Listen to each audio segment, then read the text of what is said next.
Deep beneath the cobblestones of Paris, in the most secure, most hallowed, and most inaccessible sanctum of the Louvre, lies a room unknown to the public. This is not the president's bunker, nor the vault for France's gold reserves. It is a restoration laboratory buried within the museum's Flora wing. Here, in the Center for Research and Restoration, a sterile, almost chilling silence prevails. It is a silence enforced by a powerful industrial climate system which maintains the humidity at a constant, unwavering 50% and the temperature at precisely 20 degrees Celsius, day and night. The air is filtered to a standard exceeding that of a top-tier biological cleanroom. In the center of this chamber, bathed in the shadowless, cold light of surgical lamps, rests a simple poplar panel. It is 500 years old. Upon it is one of the last, most labored over, and most enigmatic creations of Leonardo da Vinci, the Virgin and Child with St. Anne.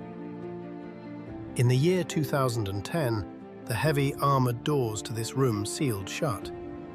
A secret operation commenced, an undertaking intended by its curators to be a triumph of modern science and art. It was to be the grand rescue of a masterpiece. But instead of triumph, the world was given a scandal that would shake the very foundations of the museum world and split the community of art historians into two irreconcilable camps. Two of the world's foremost experts on Leonardo, luminaries who had dedicated their entire lives to preserving his legacy, resigned from the International Advisory Committee. Their departure was not quiet. It was a furious public protest. What had they witnessed through the eyepieces of their binocular microscopes? What were they trying to scream, their voices muffled by the dry press releases of the museum's directorate? They alleged something terrifying, that the restoration had become a slow, methodical, sanctioned annihilation, that chemistry was erasing history, that we were losing the true Leonardo forever, exchanging him for a bright, cheap, touristic forgery. This is not a plot from a detective novel. It is a harsh, documented reality. We are now unsealing the records, dissecting, molecule by molecule, what transpired behind the closed doors of France's premier laboratory. We will learn how a cotton swab, no larger than a fingernail, and moistened with a seemingly harmless chemical solvent, can be more dangerous than a vandal's knife. And in doing so, we must confront the ultimate, dreadful question. When we stand in the Louvre today, are we looking at a painting by Da Vinci? Or is it merely a painted shadow, a ghost created by modern chemists on the bones of a genius? This is an investigation into a loss that can never be undone, for the simple, brutal reason that we possess no machine to turn back time. To comprehend the nature of the quiet crime, one must travel back in time, to see the masterpiece through the eyes of a visitor to the Louvre at the dawn of the 21st century. Before the impenetrable glass, amidst the press of the crowded gallery, what did one truly see? Not a revelation, not a miracle of the Renaissance. One saw a void, a darkness. The sublime figures conceived by Leonardo da Vinci were interred, buried alive beneath a thick, uneven, and lumpy shroud of yellow, murky varnish. Varnish, in its purest intent, is a guardian. For centuries, artists have applied it as a shield, a transparent armor to protect delicate pigments from the relentless assault of oxygen, moisture, and sulfur carried in the air. But varnish possesses an insidious capacity for betrayal. It is an organic substance. Over time, under the unblinking eye of ultraviolet light and the slow burn of natural oxidation, it begins to die. It polymerizes. It yellows, then browns, then shatters, fracturing into a web of microscopic scars that warp and choke the light. Over the course of 500 years, Leonardo's St. Anne had been entombed in this manner dozens of times. The restorers of ages past, often hurried, sometimes ignorant, or simply terrified of damaging the sacred original, rarely removed the old, decaying layers. They simply applied a fresh coat over a century of accumulated filth. The greasy soot of church candles, the grime of a metropolis, the microscopic remains of insect life. The result, by the turn of the millennium, was an amber prison. The distortion of color was not merely noticeable, it was cataclysmic. The celestial blue of the Alpine mountains, rendered in precious lapis lazuli, had devolved into a swampy, stagnant green. The Virgin's robes of purple and rose had curdled into a dirty brown, the color of dried blood.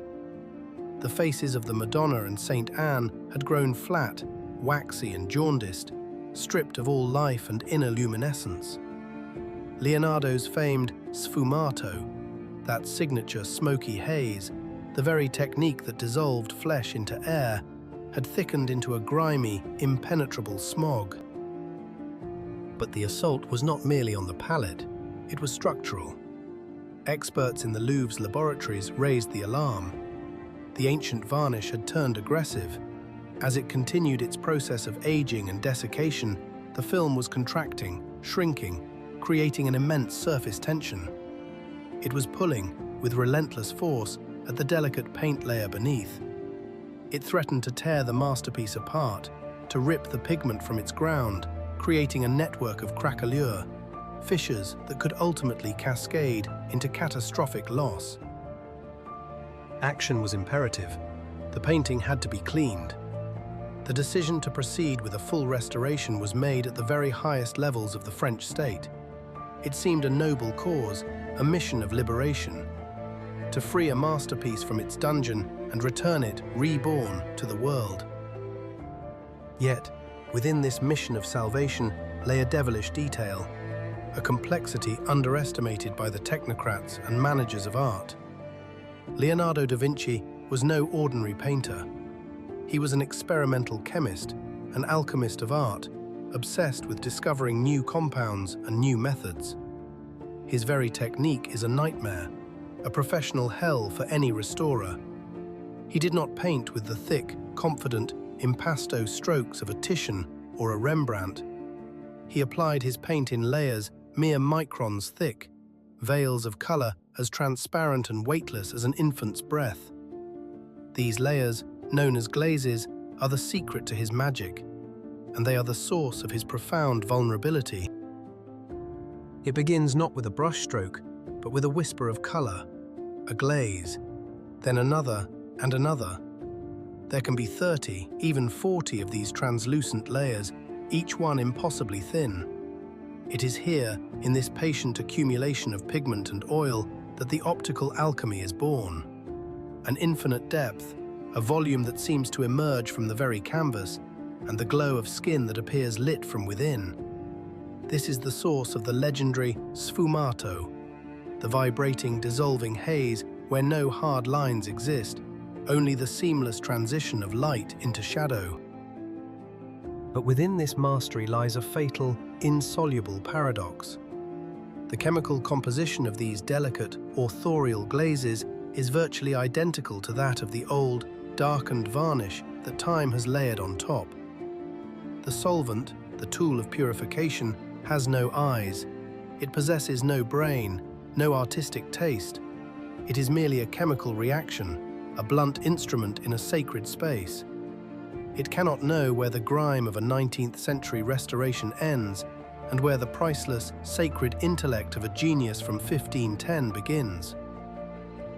One errant movement, one superfluous second of chemical exposure, one miscalculation in the concentration of the mixture, and you are not erasing dirt.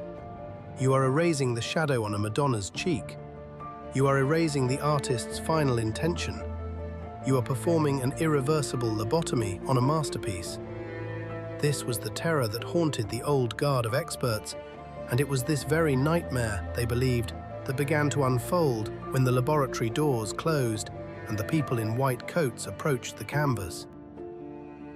The restoration commenced in 2010. At the helm was the Italian conservator Cinzia Pasquale, a recognized star in her field who had honed her skills within the Louvre on other great works, earning a reputation as a virtuoso. Her team armed themselves with powerful binocular microscopes, ultraviolet lamps, and thousands of minuscule cotton swabs. They deployed complex, custom-formulated cocktails of organic solvents, gels, emulsions, alcohols, and enzymes. The stated objective was both noble and cautious: to remove only the uppermost, most oxidized layers of varnish, to thin it, allowing the colors, as Leonardo himself saw them, to breathe again. But crucially, they were to leave a fine film of the old lacquer, a patterner of time, a protective buffer between the present and the past. At first, all proceeded with surgical precision. The work advanced millimeter by millimeter. The dark, centuries-old grime dissolved into the cotton, revealing a world unseen for generations. On computer monitors, incredible details awakened from their slumber. The cold, crystalline blue of the alpine peaks in the background, a landscape inspired by the mountains near Lecco. The complex, heavy folds of drapery, the individual pebbles beneath the feet of saints. It seemed as if Leonardo was returning to us, emerging from the fog of ages. But then, the process drifted into a dangerous grey zone. Appetite, as it is said, comes with eating. As the vibrant, saturated colours began to emerge from beneath the murk, the museum's leadership wanted more. They wanted a sensation. In the paintings of Leonardo, there are no clear borders. Lines, as he noted in his famous journals, do not exist in nature. There are only the frontiers between light and shadow. In his world, shade flows into light, atomically, molecularly, without a seam. This is the very essence of sfumato. To achieve this ethereal effect, he mixed his oils with large quantities of resins and varnishes during the act of painting itself. The protective layer and the image were not separate, they were one. To remove the veil of time was to risk scraping away the soul of the work itself, a delicate negotiation where the slightest greed for brilliance could lead to an eternal loss. It was not a shield, not a protective garment applied after the fact. For Leonardo, the varnish was mixed directly on the palette, becoming an integral part of the painting itself. It was woven into the very body of the work, its flesh and blood, not merely a transparent skin laid over the top.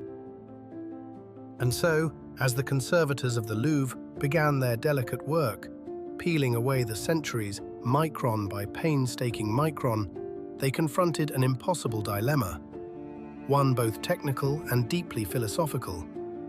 Where does one stop? Where does the artist's hand end and the passage of time begin? For generations, the world of restoration had been divided by two profoundly different faiths. The Anglo-American school championed radical purification. Total cleaning, they called it, a crusade to strip away every layer of varnish, every ghost of the past, until nothing remained but the author's raw pigment. The goal was to restore a work to its birth state, to make it as bright and immediate as a freshly printed poster, as if it had just been lifted from the master's easel. The French school, headquartered in the Louvre, had always been more cautious, more romantic. They preferred to leave a significant layer of the old varnish, believing this golden veil harmonized the colors, softened the light, and preserved the most elusive of qualities, the spirit of time itself, the sacred patina. But with Leonardo's Saint Anne, something shifted. A new policy took hold. The cleaning became aggressive, too Anglo-Saxon, as its critics would later charge. And slowly, under the sterile lights of the laboratory, a tragedy began to unfold. The solvents, once tools of revelation, became agents of erasure. They began to consume the shadows. Observers watched in horror as the very tonality of the masterpiece warped before their eyes. The faces of the saints grew unnaturally white, their expressions stark, flattened by a harsh modern contrast. Gone was the mysterious, velvety depth, the signature sfumato that had for centuries drawn the viewer into Leonardo's enigmatic world. But the most terrifying loss was in the details. Experts saw that the final, gossamer-thin glazes, the last touches of the master's brush, were dissolving along with the varnish. The intricate texture of a tree in the foreground, the delicate weave of a saint's robe, they vanished. This was irreversible. What was absorbed into cotton and discarded in a waste bin could never be reclaimed. The very molecules of authenticity had been physically annihilated. Tension in the sterile chamber and in the director's offices reached a boiling point. The International Advisory Committee, an assembly of 20 of the world's foremost experts, gathered to oversee the restoration, fractured into two irreconcilable warring camps. Then came the act unheard of in the hallowed, diplomatic halls of the art world.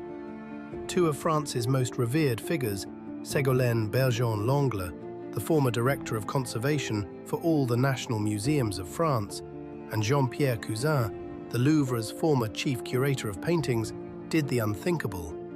They resigned. It was a gesture of unprecedented protest. A scandal of this magnitude, erupting from the closed, elite world of museum diplomacy, occurs perhaps once in a century.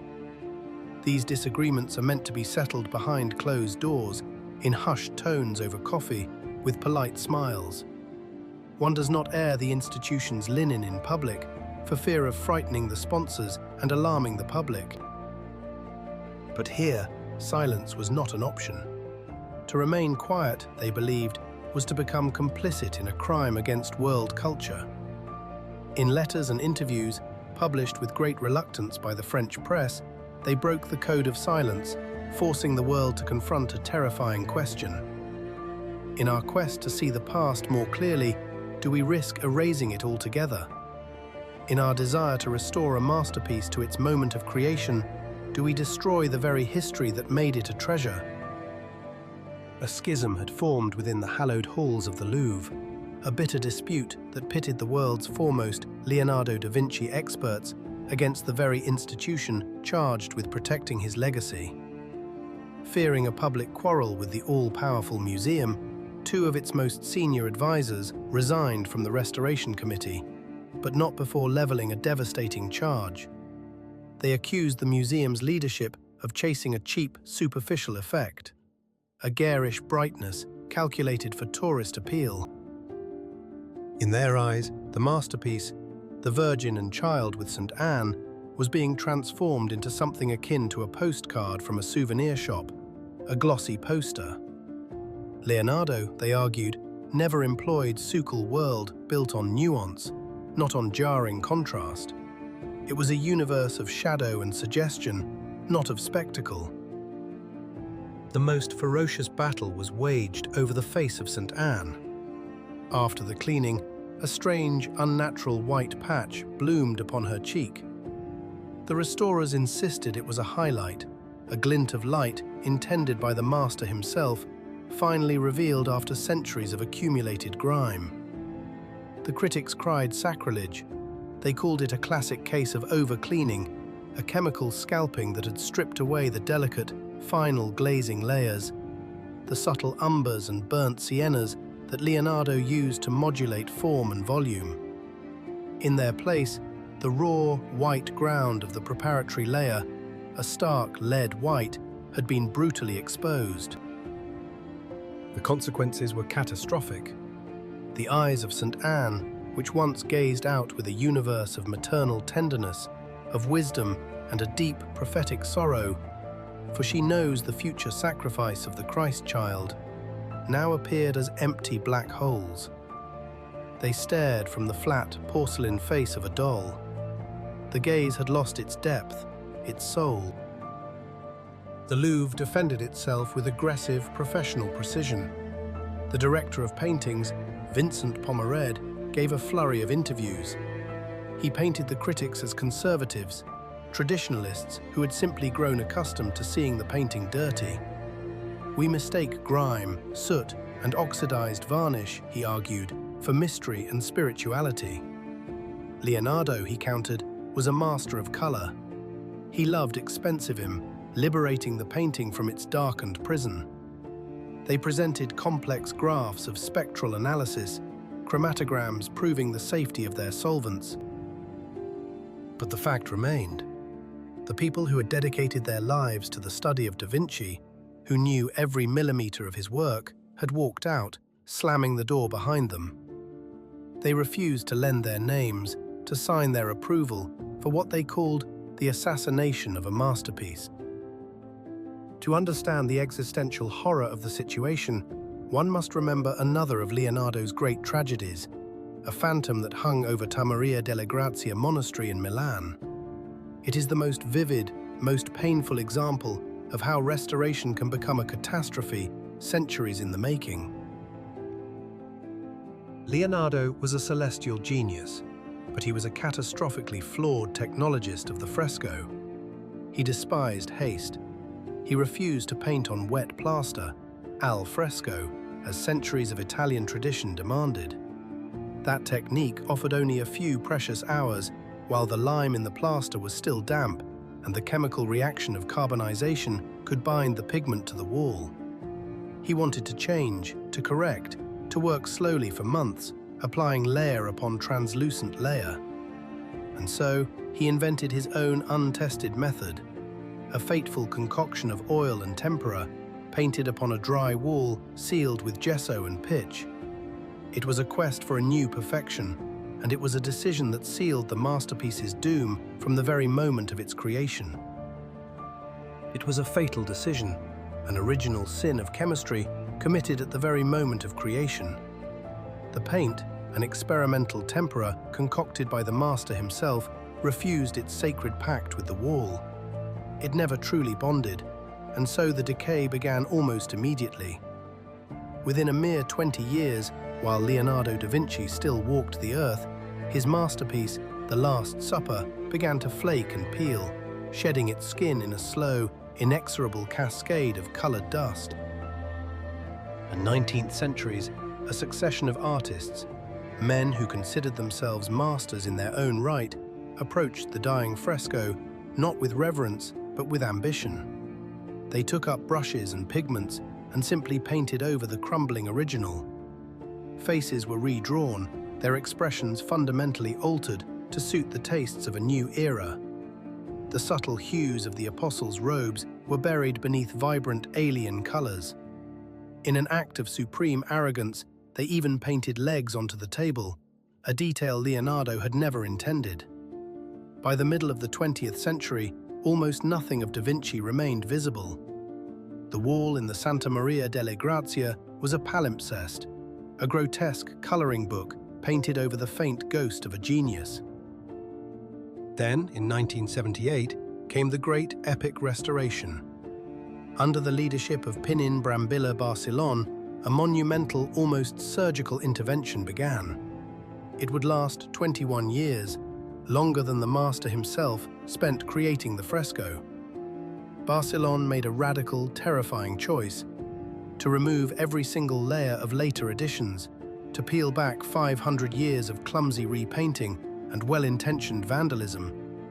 Millimeter by millimeter, under the unblinking eye of a microscope, her team scraped away the centuries with scalpels. The goal was absolute: to reach the authentic Leonardo, whatever the cost. She sought the truth, and she found it. But the result shocked the art world to its core. Once the layers of foreign paint were gone, the truth was laid bare. Of the original Leonardo, only an estimated 20% survived on the wall. The vibrant, coherent image the world thought it knew was an illusion. In its place were pale, half-erased shadows, ghostly fragments of pigment adrift in a sea of loss. The vast, empty spaces were filled not with Leonardo's hand, but with neutral watercolor washes, marking the places where a masterpiece once lived. We were left with phantoms. Countless details, the eyes and mouths of the apostles, the subtle gestures of their hands, the objects on the table, had vanished forever, for they had existed only on the 18th century paint that had just been stripped away. We had recovered the authentic, but we had lost the painting as a whole, coherent work of art. When we gaze upon the Last Supper today, we are not seeing a painting. We are seeing ruins, magnificent, sacred, but ruins nonetheless. This history casts a long, chilling shadow over every subsequent restoration, creating a profound anxiety, a fear of repeating the same tragic error. The recent cleaning of Leonardo's The Virgin and Child with St. Anne in the Louvre ignited this fear anew. The concern was that in the hunt for original color and pristine intention, this time with powerful chemical solvents, we might once again erase the very magic, the sublime integrity that makes a Leonardo a Leonardo. We risk trading the enchantment of art for the cold, hard data of archaeology. During the aggressive cleaning of St. Anne, a strange and unsettling phenomenon emerged, adding fuel to the fire of controversy. Pentimenti. The Italian word means repentances, and in painting, it refers to the artist's own corrections, the changes of mind made during the creative process. A hand is moved, a head is tilted, a fold of drapery is rearranged, and the new version is painted directly over the old. Normally, these repentances are buried deep beneath the final layers of paint and varnish, visible only to X-rays or infrared reflectography. But the potent solvents used in the restoration altered the optical properties of the top layers, making them more transparent. And suddenly, for all the world to see in the gallery, ghosts began to stir beneath the surface of the painting. A phantom, shadowy third leg appeared from beneath the infant Christ's robe. The contour of the lamb's head seemed to shimmer and double, creating a disturbing vibration. Lines and forms, never meant for the naked eye, bled through from the past. The artist's private struggles, his abandoned ideas, were now a permanent, visible part of the final work. The quest to reveal the true painting had in fact exposed its deepest uncertainties, awakening the artist's own ghosts. It leaves us with a haunting question. In trying to touch the hand of the Creator, do we risk erasing the very soul of his creation? For the art historian, for the scholar, it is a revelation. Here we are granted access to the very crucible of genius. We witness how the master thought, how he doubted, how he searched for the ideal composition, altering his course mid-stroke. We see the ghost limbs and corrected gazes, the phantom architecture behind the final veil. But for the viewer, for the pure aesthetic perception of a masterpiece, it is a profound and irreversible catastrophe. The painting begins to shimmer and split before the eyes. The images decompose, and the magic of its integrity, the illusion of a three-dimensional reality, vanishes into air. Instead of a window into a divine world, we are left staring at a working manuscript, a draft where every editorial mark, every strike-through is laid bare. Critics of the restoration, some of whom resigned in protest, argued that by thinning the varnish and the paint layers to their absolute limit, the restorers had shattered a fragile optical balance. Leonardo, a supreme master of optics, had calculated his effects based on a specific density of layers, a specific turbidity of the glazes. By removing what was dismissed as centuries of grime, we have violated the very physics of the painting. We have made visible what the artist himself chose to conceal. Beauty of the musculature beneath. It is a sight of profound interest to the pathologist, an anatomical marvel, but it is no longer the portrait of a living soul. It is an autopsy. Yet the threat did not merely emanate from aggressive solvents on the surface. A danger, perhaps far greater, lurked within the very foundation, in the skeleton of the masterpiece. The St. Anne was not painted on canvas. It was brought to life on wood. It is a vast, heavy panel of poplar, constructed from 4 massive boards, fused together with animal glue and fortified with hidden dowels. And wood is a living, capricious, hygroscopic material. It breathes even after 500 years. It expands, drinking moisture from the air, and contracts as it dries. Over the course of half a millennium, the boards have inevitably deformed. The entire painting has bowed, circa. But modern restorers decided to correct what time had wrought. They chose to intervene in its very structure. They altered the parquetage system, the rigid wooden lattice on the reverse that holds the panel's form and prevents the boards from warping. Yet any intervention in a wooden structure that has spent centuries finding its own delicate equilibrium, its own balance of tensions, is a colossal risk. The stresses within the wood's ancient fibers are redistributed in ways that can never be predicted. To force the boards straight, to fix them more rigidly than they wish to be, is to invite disaster on the face of the work. The paint layer may begin to crack. Craquelure, that fine network of fissures, are the honorable scars of time present on any old painting. But should the board shift violently from a change in humidity, those cracks can become gaping ruptures. The gesso ground can shear away from the wood entirely. There are authoritative voices, experts in the behavior of ancient wood, who argue this intervention was both needless and perilous. They insist the painting had achieved its own physical stasis over 5 centuries, that the attempt to cure its curvature was an act of violence against the material, committed for the sake of a modern aesthetic that demands a perfectly flat surface.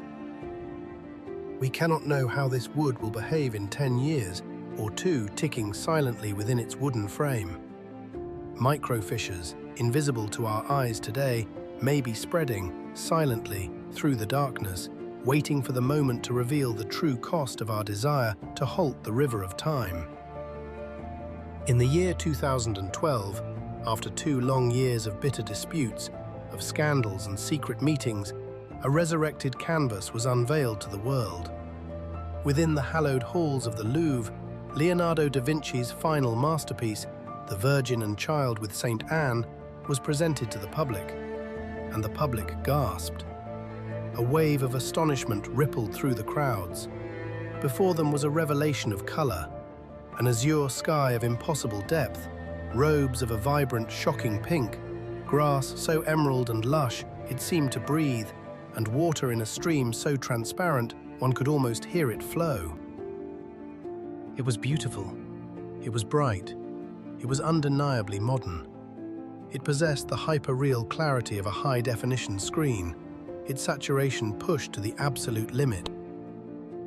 But the specialists, those who remembered the original, who understood the very essence of Leonardo's brush, they saw something else entirely. Their gaze passed over the brilliant spectacle and settled on the void, on what was no longer there. They were looking for the vanished haze, the signature smoky veil that had once softened every line. They saw hard, sharp contours defining the mountains and figures, lines that had never existed before. They saw the bleached, flattened face of St. Anne, stripped of all its mystery, all its volume. They saw an infant Christ who now resembled a plastic doll from a toy shop. In the quest for clarity, a great secret had been lost. The painting had become simple, obvious, easily understood. And Leonardo must never be fully understood. His genius resides in the unsaid, in the hint, in that which hides within the shadows. It lives and breathes in the sfumato, the smoke. The restorers, in their technocratic zeal for chemical purity and brightness, had effectively turned powerful spotlights on a sacred mystery, killing the intimacy of the moment. Critics from esteemed publications, including Britain's The Guardian and France's Le Monde, searched for a comparison. They found one in the world of animation. The result, they argued, was a Disney effect. The masterpiece now resembled a high-quality, expensive cartoon. The colors had become too saturated, too chemical, almost acidic. Leonardo had worked with the earth itself, natural pigments ground from minerals and plants, which could never produce such a screaming, unnatural vibrancy. A chilling hypothesis began to form. Perhaps what we see now is not Leonardo's color at all, but a modern chemical reaction, the result of a cleaned ground layer and microscopic paint remnants reacting to contemporary light and varnish. The story of St. Anne becomes a sinister prologue when we consider another canvas, one attributed to the master, though its authorship remains fiercely debated. Salvator Mundi, the savior of the world, the most expensive work of art in human history, sold to a Saudi prince for $450 million at a Christie's auction. It too underwent extensive restoration before its sale. And here, the language of the experts sheds all pretense of politeness. The restoration a new creation, a Frankenstein, a fake. The painting had been ravaged by time, by poor storage, by clumsy attempts at cleaning in centuries past. The modern restorer, Diane Modestini, was forced to effectively repaint vast portions of the work from scratch. The eyes, sections of the hair, the background, the crystal orb held in Christ's hand. It forces a profound and unsettling question. Where does the line exist? Where does scientific restoration end, and where does commercial forgery begin? If you must reconstruct 60% of a work of art, is it still the creation of the original master? At what point does a ghost, repainted and polished for the auction block, cease to be a memory and become a fabrication? We strive to preserve the past, but in our aggressive pursuit of a lost brilliance, we may only be creating a polished reflection of our own desires, erasing the very history we claim to save. When a masterpiece is bathed in solvent, its aged surface stripped away and imbued with new, brilliant color, does the hand of the original master remain? Or are we left with a modern interpretation, a ghost of genius? The restoration of Leonardo da Vinci's The Virgin and Child with St. Anne at the Louvre dragged this perilous question from the quiet of conservation labs into the glare of public scandal. Museums, in the modern age, are arenas for spectacle. They require blockbusters, marquee attractions that shine brightly on smartphone screens and sell on souvenir mugs in the gift shop. A dark, complex work, veiled by the patina of centuries, demands contemplation. It requires a quiet communion between the viewer and the artist's soul. But this quiet reverence sells fewer tickets than a glossy, luminous version, reborn through aggressive restoration. And so, a grave suspicion arises that the decision for this radical cleansing was dictated not by scientific necessity, but by the cold logic of marketing. A desire to draw crowds, to create a sensation. It is the most cynical of conclusions. Art sacrificed at the altar of attendance figures. We will never again see St. Anne as she existed before the year 2010. That version has not been stored away. It has been erased, chemically annihilated. Some will argue it is a triumph that we finally see the master's true vision, freed from the grime of ages. Others call it vandalism, sanctioned at the highest levels. But a fundamental tenet of both medical and museum ethics, primum non nocere, first do no harm, was irrevocably breached. The principle of reversibility was discarded. The layers of varnish, the delicate authorial glazes, they cannot be glued back on. They were washed down a drain. History, rewritten with cotton swabs and acetone. Leonardo himself wrote a prophetic, bitter phrase in his notebooks. "O time, thou consumer of things." But today, time has a formidable rival, the restorer, armed with a chemist's diploma and a bottle of solvent, confident they know better than the genius how his work should appear. A hand that seeks to improve upon perfection. The next time you stand before a masterpiece, look closer. Are you witnessing an authentic relic, breathing with the weight of centuries?